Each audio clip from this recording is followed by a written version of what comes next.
Assalamualaikum warahmatullahi wabarakatuh. Waalaikumsalam warahmatullahi. Alhamdulillahi wa kafa wassalatu wassalamu ala rasulillahi mustafa wa ala alihi wa sahbihi wa man wafahu ba'd. Jemaah rahimani wa rahimakumullah. Ramadan itu sering kita kenal dengan nama bulan Sabar, Syahrus Shadaqah. Syahrus Shadaqah, bulan memperbanyak sedekah. Syahrus Syiyam, otomatis bulan puasa. Syahrul Quran, bulan diturunkannya Al-Quran.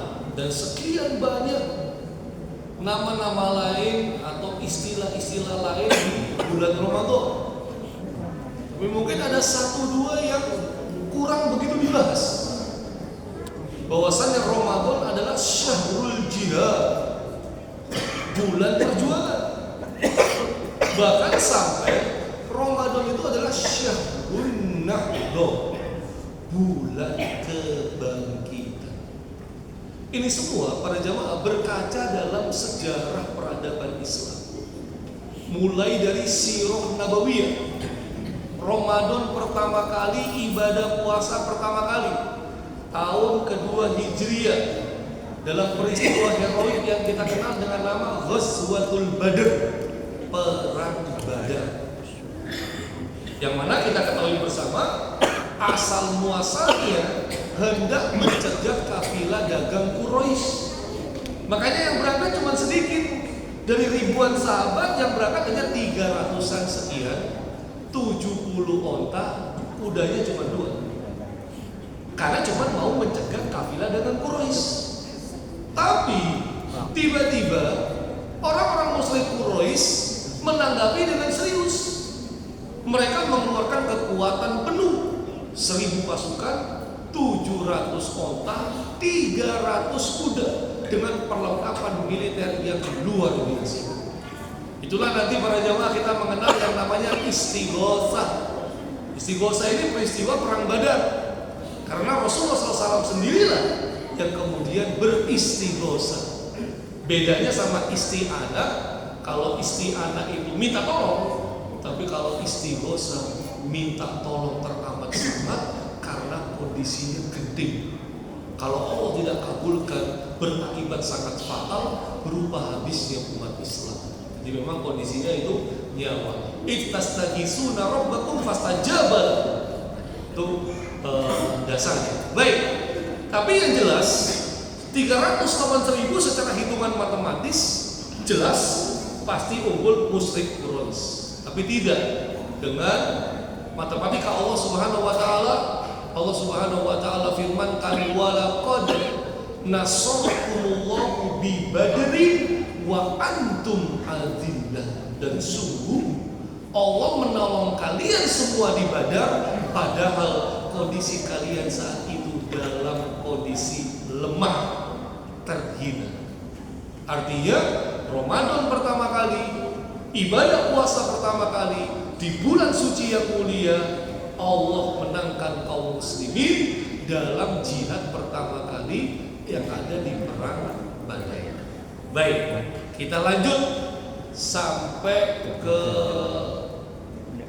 tahun 8 Hijriah. Jadi 6 tahun sesudah Rasulullah SAW peristiwa perang Badar. 6 tahun berikutnya. Itu kita kenal dengan nama Fathu Mekah, penaklukan pembebasan kota Mekah. Tidak butuh waktu lama para jamaah, 13 tahun beliau berdakwah di Mekah sampai memutuskan hijrah ke Madinah. Salah satu alasannya karena diintimidasi, dianiaya, dizolimi dan lain sebagainya.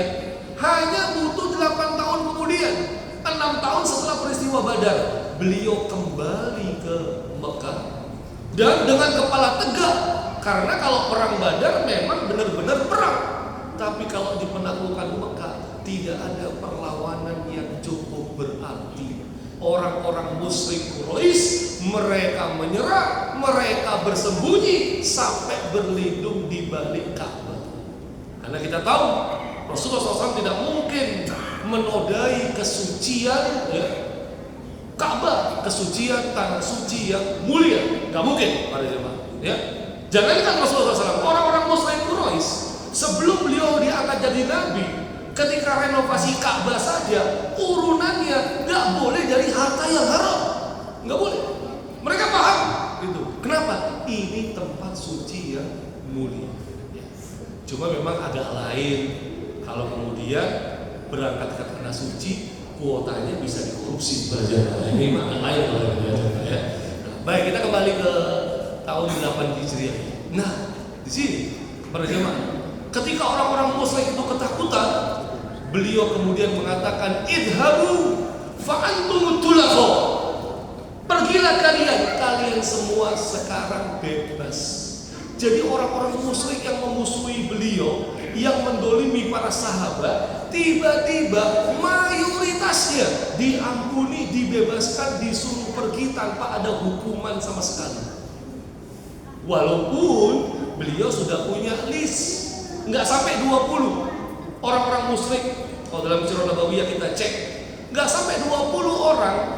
Nama-nama ini pesan beliau, walaupun mereka sembunyi di kiswah Ka'bah, harus segera dieksekusi saat itu juga, karena kejahatannya yang terlampau berat. Jadi mayoritas diampuni, ada minoritas yang dihukum. Itu lagi-lagi terjadi di bulan Ramadan tahun 8 Hijriah. Kalau yang Badar kemenangan militer, kalau yang Fathu Makkah ini hanya kemenangan akhlak yang luar biasa. Baik, kita lanjut lagi ke 650 tahun kemudian para jemaah. Jadi 658 Hijriah. Sebuah peristiwa yang kita kenal dengan nama Ain Jalut. Ada apa di Ain Jalut? Kita mundur dulu setahun 2 tahun sebelumnya. Jadi Bapak Ibu sekalian, pada saat itu ada kekuatan umat Islam, kepemimpinan umat Islam yang bernama Kekhilafahan Abbasiyah. Dan gak main-main, Abbasiyah ini 5 abad bertahan. Abbasiyah ini memimpin peradaban dunia luar biasa. Mulai dari perpustakaannya namanya Baitul Hikmah, perpustakaan yang luar biasa karena membuat jutaan buku, karya, ilmu pengetahuan, terjemahan, dan lain sebagainya. Luar biasa. Selain perpustakaan yang menunjukkan bahwa masyarakat Abbasiyah, masyarakat yang mementingkan ilmu pengetahuan pada jamaah, mereka juga punya rumah sakit namanya Bimaristan.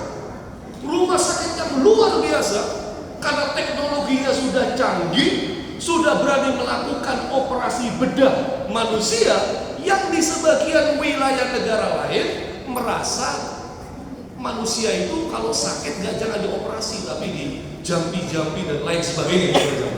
Dan Bimaristan luar biasa. Dan Bimaristan ini gratis, nggak pakai BPJS, karena BPJS masih bayar. Jadi Bimaristan gratis. Belum lagi desain ibu kota Abbasiyah ini di Baghdad. Mereka punya desain modern, namanya The Round City. Jadi ibu kotanya tuh didesain melingkar pada jamaah. Ini bisa kita lihat ilustrasinya di AI. Tapi kalau peninggalannya nggak ada, Pak. Habis loh peninggalannya itu. Habisnya kenapa? Ini saya ceritakan ya. The Round City. Jadi ibu kota di tengah-tengah, istananya di tengah-tengah, dan melingkar wilayah-wilayah yang lain. Luar biasa. Ya. Apakah mirip sama IKN? Kayaknya nggak mirip. IKN itu beda contohnya. Nah, dengan kehebatan Abbasiyah ini, ternyata saat itu ada kekuatan dari Asia Tengah yang sangat luar biasa. Kekuatan yang nggak bisa ditangani oleh siapapun saat itu. Kekuatan ini berhasil menguasai seluruh Asia Tengah. Sebagian manusia tanpa terkalahkan, kekuatan yang penuh dengan teror dan kebengisan. Itulah kita kenal dengan kekuatan anak cucunya Genghis Khan, yaitu namanya pasukan Mongol. Ya. Dulu, sekarang sih negara Mongolia ada, tapi udah beda. Tapi dulu pasukan Mongol ini pasukan luar biasa. Sampailah pasukan Mongol di ibu kota Abbasiyah. di gerbang pintu masuk kota Baghdad. Sudah mulai genting ini.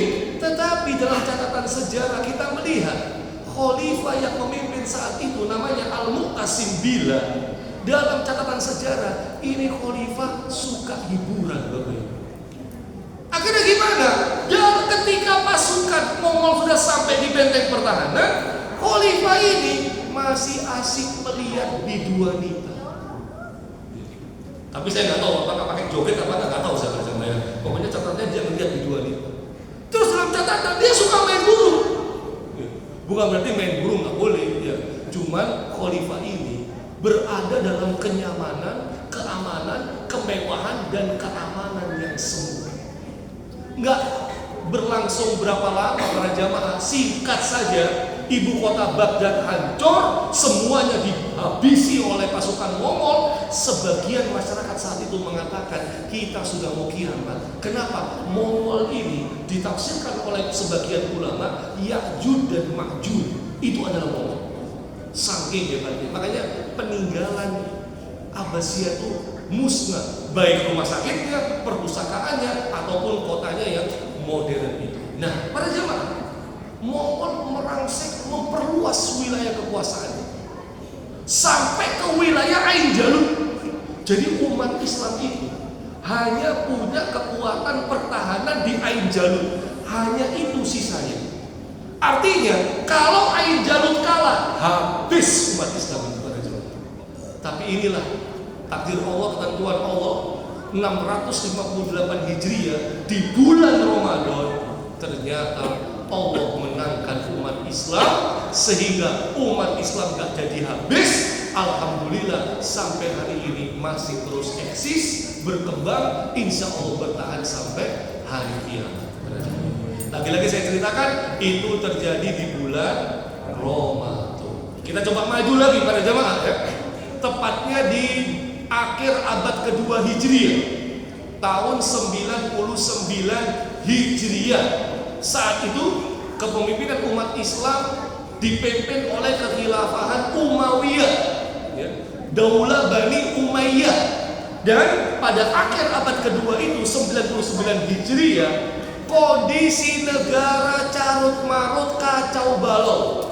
Pejabatnya banyak yang korup, rakyatnya menderita, ekonomi sulit, masyarakat kelaparan. Mungkin karena belum ada IBG saat itu, ya. Pokoknya kondisinya susah. Tiba-tiba Allah anugerahkan dan momentumnya di bulan Ramadan, Allah beri kekuasaan, dibaiat oleh masyarakat sosok pemimpin yang solih luar biasa. Sebagian ulama menyebut pemimpin ini adalah khalifah kelima. Setelah Abu Bakar, Umar, Utsman, Ali, yang layak menyandang khalifah ini berikutnya adalah beliau. Namanya Umar bin Abdul Aziz rahimahullah ta'ala. Sosok pemimpin yang diceritakan ketika berada di ruang kerjanya dengan minyak, dengan lampu minyak sederhana, tiba-tiba diketok sama anaknya, ingin konsultasi pribadi. Ditanya dulu sama Khalifah Umar, kamu konsultasi masalah pribadi atau masalah negara? Dijawab, masalah pribadi dan keluarga. Maka lampu minyaknya dimatikan oleh Khalifah Umar. Anaknya bingung, kenapa? Lampu minyak ini fasilitas negara, kamu konsultasi masalah pribadi. Kita jangan menggunakan fasilitas negara untuk kepentingan pribadi. Itu Khalifah Umar dulu. Kalau sekarang saya nggak tahu. Nah, kita lanjut. Ketika beliau memimpin, nggak butuh waktu lama, hanya 18 bulan. Berarti nggak sampai 2 tahun. Beliau berhasil memutar sejauh 360 derajat. Keliru derajat, 180 saja. Ya. Oke, 180 muter terus, nggak ketemu ya. 180 derajat. Yang sebelumnya terpuruk negara itu, tiba-tiba dalam waktu kurang dari 2 tahun, beliau berhasil merubah keadaan sampai-sampai untuk menyalurkan harta zakat mal disalurkan itu nggak ada yang mau nerima para jemaah. Karena apa? Dalam waktu 2 tahun semuanya menjadi makmur, sejahtera. Jadi nggak mau nerima harta zakat, nggak mau masuk kategori miskin. Beda di sebuah negara sudah kaya masih terima bansos. Nah, mari kita lanjutkan. Akhirnya gimana? Khalifah Umar bin Abdul Aziz mengangkat standar kemiskinan, sehingga tercatat dalam catatan sejarah beliau, pokoknya wargaku, rakyatku yang rumahnya baru 1, asisten rumah tangganya cuma 1, kendaraannya juga 1. Itu jangan tanya istrinya ya, pasti 1 juga pada jamaah ya. Rumahnya 1, asisten rumah tangganya 1, kendaraannya 1, itu masuk kategori fakir miskin, layak mendapatkan zakat. Itu dalam standar Umar bin Abdul Aziz di kepemimpinannya, dan lagi-lagi perlu saya ingatkan itu terjadi di bulan Ramadan. Kalau kita mau membuka ulang sejarah ini para jamaah, kita bisa tahu Ramadan ini kalau bukan bulan perjuangan, ya bulan kebangkitan. Sesuatu yang perlu kita ingat hari ini, gara-gara kelakuannya Donald Bebek dan Benyamin Setan itu para jamaah. Mulai dari Gaza yang digenosida 2 tahun lebih, belum lagi Presiden Amerika Serikat membegal Presiden Venezuela yang dari Maduro itu para jemaah, ya, namanya Maduro, ya, hebat, ya. Belum lagi mau mencaplok Greenland, ya. Belum lagi bikin perdamaian dunia BOP, ya, yang iurannya berapa itu para jemaah? 17 triliun. Itu Israel nggak mau bayar, Pak, dan diizinkan oleh Donald Trump. Israel berkilah, kami korban, masa kami iuran bayar? Ya, diizinkan. Ternyata mereka sekarang menginvasi Iran para jemaah, ya, dalam situasi yang serba tidak menentu ini para jemaah. Awal Januari kemarin terbuka Epstein file para jemaah, ya, yang sempat heboh di seluruh dunia. Nih, tapi adanya peperangan ini coba-coba ditutup ini, Pak, Epstein file ini. Nah, disinilah umat Islam perlu merespon. Allah turunkan bulan Ramadan supaya kita ingat, ini bukan bulan ritual individual biasa, tapi sejarah kita, ini bulan kebangkitan kita, bulan perjuangan kita. Nah, sekarang cara bangkitnya seperti apa? Para jamaah, sepertinya waktunya udah habis, ya kan? Ini kalau saya teruskan jadi kajian tersendiri, ya. Pokoknya apa, ringkesi cerita kata kiai kita di Umul Qura ini para jemaah, ya. Yang sekarang bilang, ya, ringkesi cerita ayo ngaji para jemaah, ya. Jangan jauh-jauh dari Masjid Gunung Sari Indah, jangan jauh-jauh dari majelis ilmu, jangan jauh-jauh dari Al-Quran, jangan jauh-jauh dari agama kita. Insya Allah dari diri kita, keluarga kita, masyarakat kita, bangsa dan negara kita, Islam akan bangkit. Ingat para jemaah, sekarang awal Maret kita memperingati 102 tahun hilangnya kepemimpinan umat Islam secara global saat itu, yang juga direspon dengan berdirinya Muhammadiyah oleh Kiai Haji Ahmad Dahlan. Maka mungkin para jamaah kita sedang menanti-nanti, apakah setelah ini umat Islam semakin terpuruk, atau setelah ini Allah takdirkan umat Islam akan kembali bangkit. Pesan saya, jangan jadi penonton, mari jadi bagian dari kebangkitan itu. Insya Allah, mudah-mudahan Allah lindungi diri kita, keluarga kita, dan bangsa dan negara kita. Husnul khotimah semuanya, masuk surga semuanya. Amin. Allahumma amin. Nasrullah wa fathul qarib wa basyiril mu'minin wa lakum minkum. Wassalamualaikum warahmatullahi wabarakatuh.